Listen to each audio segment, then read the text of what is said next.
Welcome back to Riding Bikes in San Diego. We are on Montezuma heading west, and I've talked about these flex posts quite a bit. About how, on the one hand, they seem to make us feel better, but they also don't actually stop a driver who wants to be in the bike lane. And you'll notice over time these things get more and more battered because drivers slip into them, drivers, smack into them. Who knows? Maybe they do it intentionally. Maybe they just lose control for a moment. Maybe there is some kind of emergency and they actually pull into the bike lane, even though people on bikes might be there. I've been, kind of, I'm hot and cold on these things for sure, at best, ambivalent, lukewarm. But sometimes I'm riding along and I get surprised.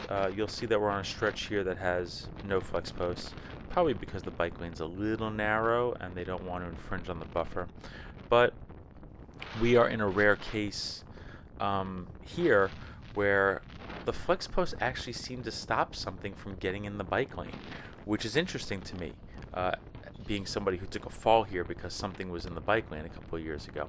But right here, check it out. Super slow, right? But if you look along the flex posts coming up, there's a pole down there.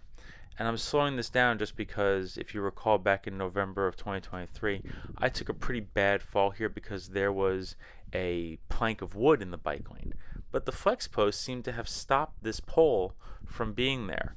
And I know I should have maybe stopped and gotten it like really out of the way so it doesn't pivot if somebody clips it or something, a driver.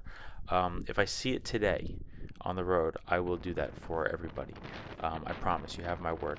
But I was pleasantly surprised to see that. My thought had been, if there was a barrier here, maybe the piece of wood that fell off of a truck and then covered the bike lane and caused me to fall and made it so that I was in a lot of pain for a few months, wouldn't have been there. And this bike lane is precarious. Even though they put this new paint and flex posts here, there was always paint, but they seem to have put a bigger buffer and these flex posts. The pavement here is still really wavy. Like, there are trees, especially back further behind us, and those trees kind of have roots, and those roots get under the pavement, and it's pretty wavy. So you already have to be pretty aware and prepared for what's going on the pavement. Having stuff in the bike lane is not helpful at all.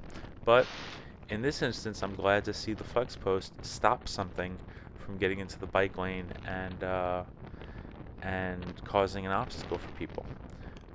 Because something like a pipe going all the way across the bike lane can really hurt somebody. Take it from me, someone who is really hurt in this bike lane. And while we're here on this video, I guess I'm going to look over my shoulder and I'm going to merge on over and do that because it's kind of cool. It's better to be able to do that than to have to stop and wait for a parade of cars to somehow stop. So from here, I'm going to keep going. Awfully glad that the flex post actually stops something from getting in the lane. And we are going to drive west and ride a bike. Thanks.